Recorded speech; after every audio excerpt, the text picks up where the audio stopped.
Hello, everyone, and thanks so much for tuning in to Firstpost America. I'm Eric Ham, and we're live in Washington, D.C. And today we've got the latest from Washington as well as more from around the world. Stay with us as we get you caught up on all the top stories we're covering. But first, let's start with the latest headlines. India's Prime Minister Narendra Modi heads to the United Kingdom, where he's expected to sign a free trade agreement with London amid rising global tensions unleashed by President Donald Trump's tariffs. Russia says it's launched major naval drills involving more than 150 vessels and 15,000 troops across the Pacific and Arctic Oceans, as well as the Baltic and Caspian Seas, as the war in Ukraine intensifies. More than 100 aid groups and human rights organizations warn that mass starvation is spreading in Gaza. This as Israel faces growing global pressure over the catastrophic humanitarian crisis in the besieged territory. Polish Prime Minister Donald Tusk promotes Foreign Minister Sikorski to Deputy Prime Minister in a cabinet reshuffle aimed at halting the government's falling approval ratings. And official data shows over 80% of Tuvalu's population has applied for Australia's landmark climate visa as rising seas continue to threaten the Pacific Island nation.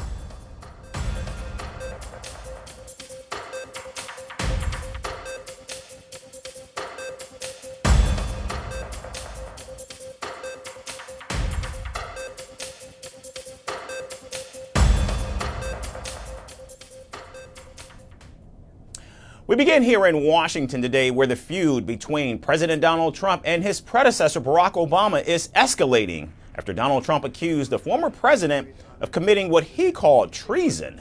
Donald Trump's comments came during a meeting with Philippine President Ferdinand Marcos Jr. in the Oval Office and were prompted by a report released last week by its Director of National Intelligence, Tulsi Gabbard.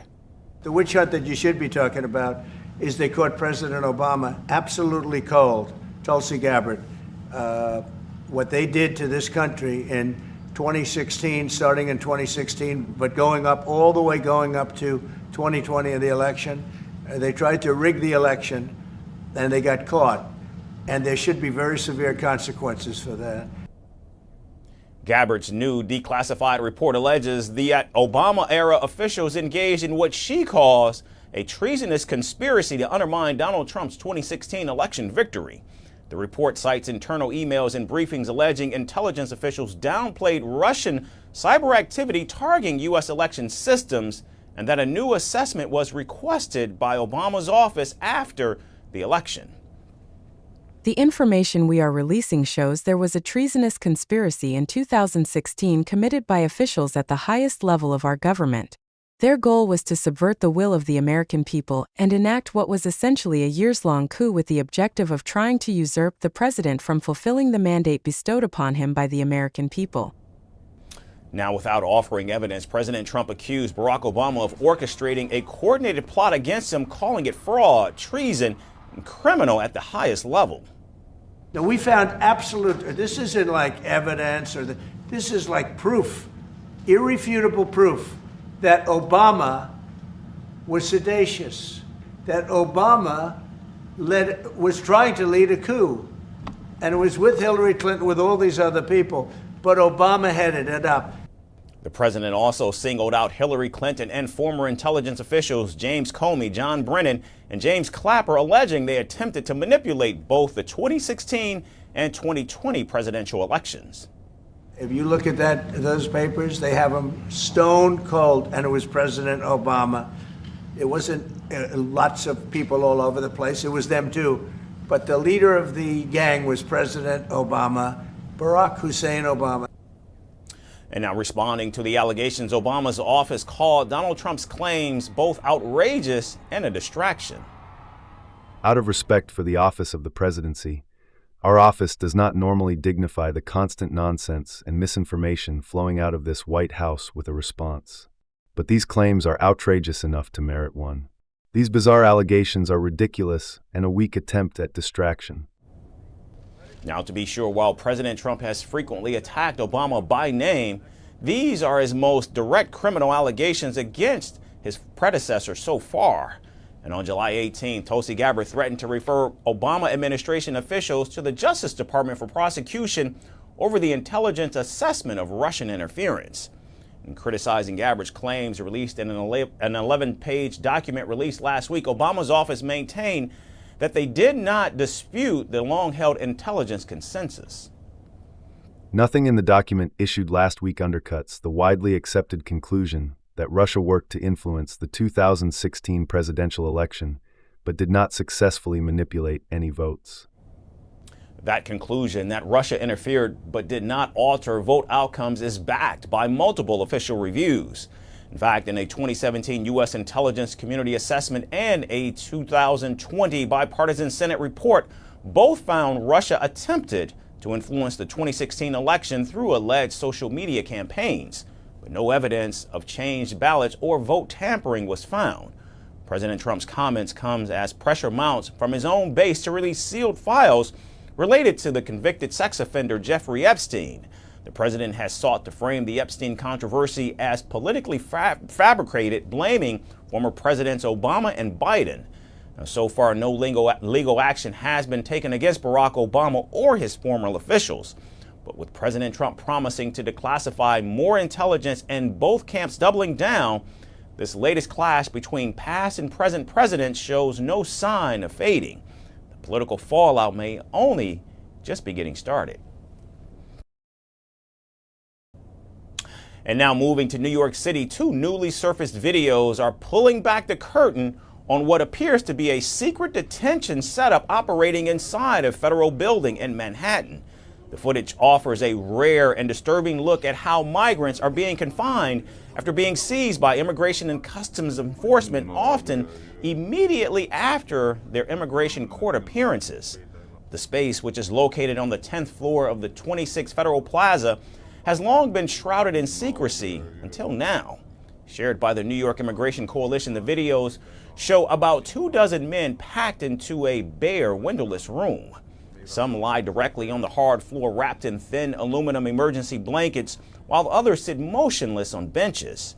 In one clip, two uncovered toilets stand just a few feet from where people sleep, separated only by a low dividing wall. The footage paints a grim picture of confinement conditions that until recently had only been described anecdotally by immigrants and lawyers.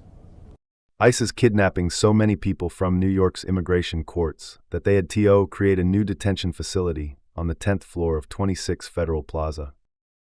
But instead of sharing the truth with the public, ICE has skirted accountability by consistently lying about what's happening on the 10th floor and breaking the law by not allowing Congress members to view the conditions. Now, the man who recorded the footage has reportedly just been detained after attending his hearing on the 12th floor. And despite ICE's usual practice of confiscating phones and personal belongings, he managed to keep his device hidden and documented the space. In fact, in a separate audio message, the same man reveals that detainees have gone without food or even medicine. The clip, along with other videos, was first obtained by the city and then sent to New York State Assembly member Catalina Cruz's office. Since the videos were released, ICE officials have denied that the 10th floor is being used for detention. And the Department of Homeland Security's Assistant Secretary Tricia McLaughlin said that any claim of overcrowding or subprime conditions is categorically false. But in fact, ICE insists the area is simply a processing center and therefore not subject to the same inspection laws that govern official detention facilities. However, data obtained and analyzed by the city tells a very different story. From September of 2023 through late June 2025, ICE records show that individuals were in fact confined in what the agency calls the NYC hold room for an average of 29 hours and some for several days. Advocates, lawyers, and former detainees describe the space as overcrowded, lacking basic hygiene facilities, and providing little to no food or medical care. We had to beg the people working there that they gave us something to eat. They didn't even give us water. Sometimes a few cookies they'd throw in there. A human being doesn't deserve to be treated that way. It was a horrible thing I wouldn't wish on anyone. They had us in there like animals.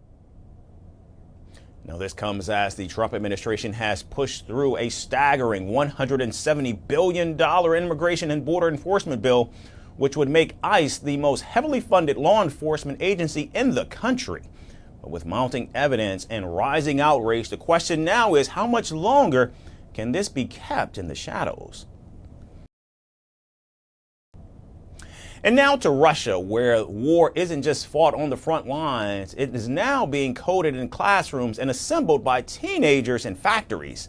An investigation by The Insider has revealed a chilling pipeline where children are drawn into military drone development, starting with video games and ending in defense labs. As Russia's deadly swarms of drones pierce Ukraine's defenses at record rates, the Kremlin's race for tech dominance is now being increasingly powered by its youngest citizens. And with peace talks set to begin today in Istanbul, hopes remain fragile as the future of the battlefield rests in the hands of teenagers.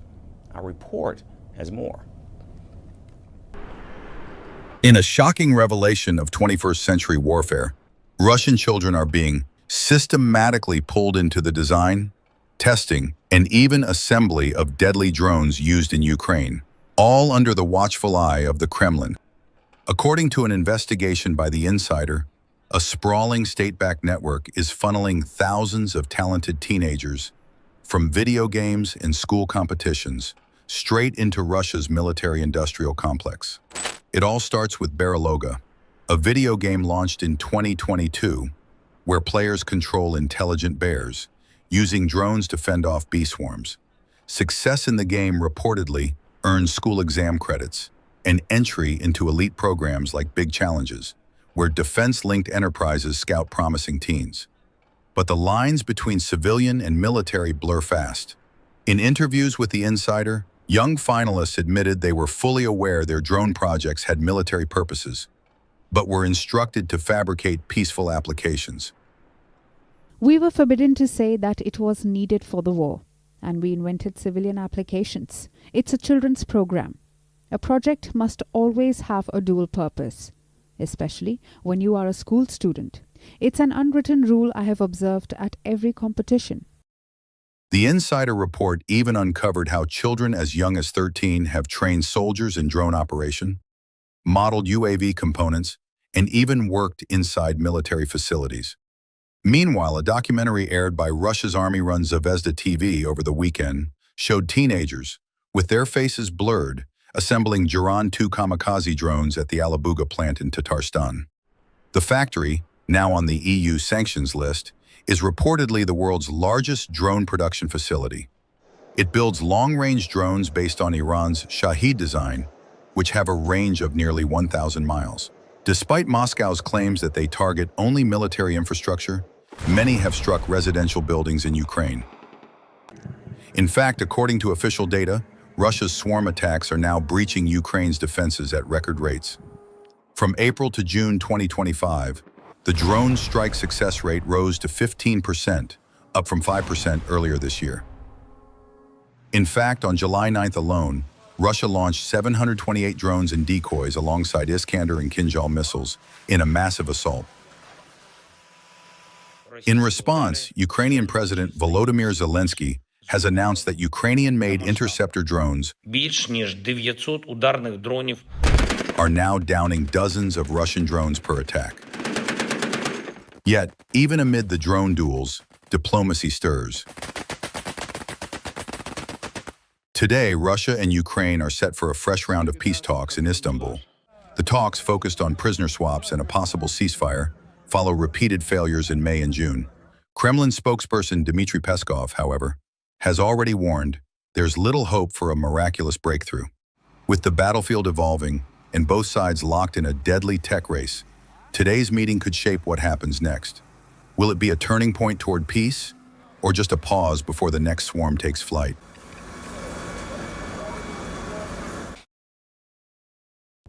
Microsoft has warned that Chinese state-sponsored hackers are allegedly among those exploiting flaws in its SharePoint software to access sensitive data and plant malware.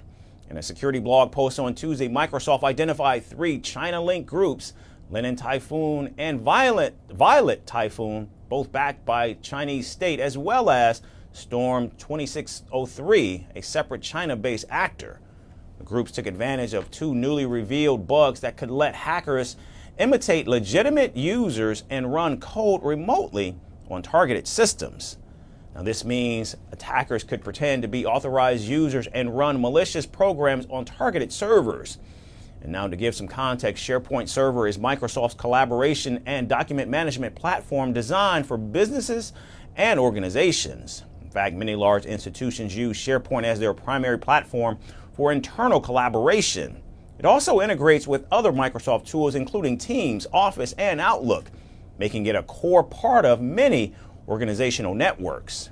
And on July 19th, Microsoft issued an alert about active attacks on self-hosted SharePoint servers.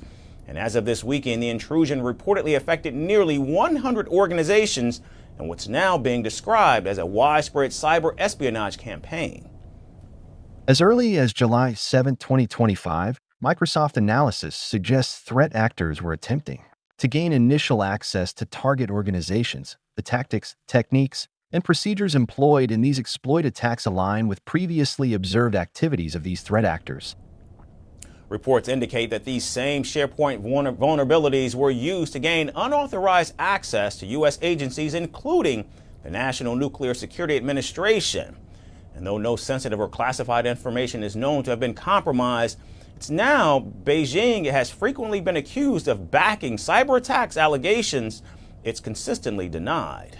And in a statement shared with media outlets, the Chinese embassy in Washington reportedly said China firmly opposes all forms of cyber attacks and cyber crimes.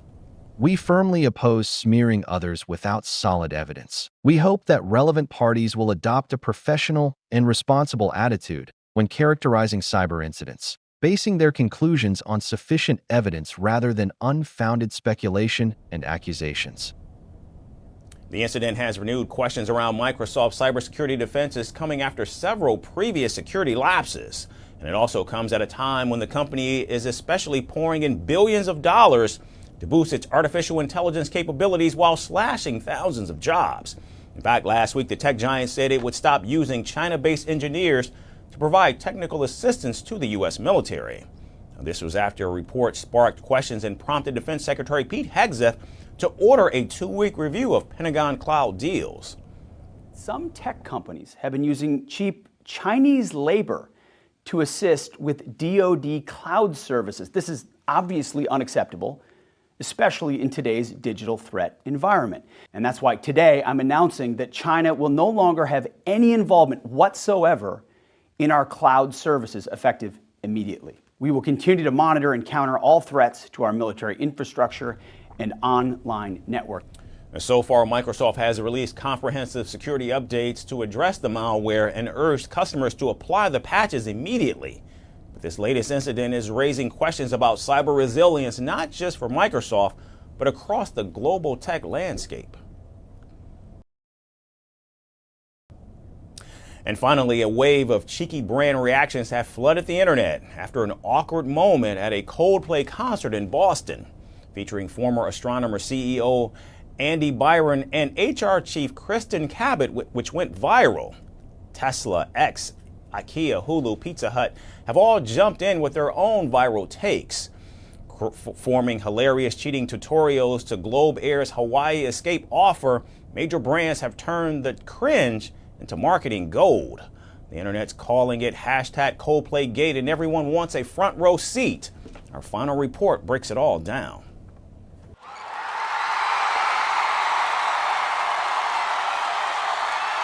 Coldplay concerts are usually a safe space for sing-alongs and swooning. But this time it was the Kiss Cam, not Chris Martin, that stole the show. When astronomer CEO Andy Byron and HR chief Kristen Cabot froze on the big screen during a Boston show, the internet erupted with speculation, side-eyes, and endless memes. Soon, big brands jumped in, turning one viral moment into a full-blown marketing symphony. Tesla threw in some judgment with a sly tweet. The post read, and I quote, "Posting a pic of you enjoying a loner Tesla." While your own is in service, it's like taking it to a Coldplay concert. Your car will know. Following the footsteps of Tesla's social media platform X also joined the club, X offered a date idea to its users by stating that it would be better to take Grok to Coldplay concerts. IKEA Singapore jumped into the fray with 2 cuddly soft toys reading HR approved. They posted the image with a cheeky caption stating, "Don't get caught without these. Drama-free, cuddles guaranteed." Fredo, the mattress brand, went straight for the jugular, photoshopping Byron cuddling one of their body pillows. Tagline, "Bro could have just used our cuddle pillow and avoided all that embarrassment." When there is chaos, trust Duolingo's petty green owl to be lurking in the shadows with a lesson plan. Instead of conjugating Dutch verbs, the app dropped a hilarious tutorial on how to behave when caught on the Jumbotron. Feeling exposed, Globair swooped in with a luxurious escape package to Hawaii for the red-faced duo. Price tag, over $115,000. Soundtrack, a sky full of stars. Vibe, guilty but make it first class. When they tagged their own CEO in the post. Ryanair didn't miss the chance to land a jab. The airline posted, and I quote, "splitting up couples since forever," end quote. They were referencing their infamous policy of separating passengers who don't pay extra for seats together. Hulu stayed in its lane and still won. The streamer served up a modern family clip where the character Phil gets busted on the kiss cam while attending a sporting event with his daughter, which his wife wasn't aware of. Malaysia's KTM Railways used the viral moment as a teachable moment on public etiquette. The train operator warned passengers that PDA aboard could earn you more than side eyes, possibly a legal action. Pizza Hut Malaysia dished out piping hot shade with a photoshopped image of Byron lookalike munching on a melt. Caption, "Maybe he is only loyal to cheese." In possibly the most chaotic crossover, California Governor Gavin Newsom reposted a meme tying Donald Trump and Jeffrey Epstein into the mix. He posted with a caption stating, "May every day be another wonderful secret." In today's age of Blink and its trending, one awkward pause during a Coldplay concert was all it took to set off a chain of brand chaos, PR shade, and meme magic. Whether Byron and Gabbard will ever live it down is up for debate, but brands, they are already on to the next viral misstep. That's all we have time for today. We certainly thank all of you for tuning in, not just today, but every day. We hope to see you right back here again tomorrow. Thanks again, everyone, for watching.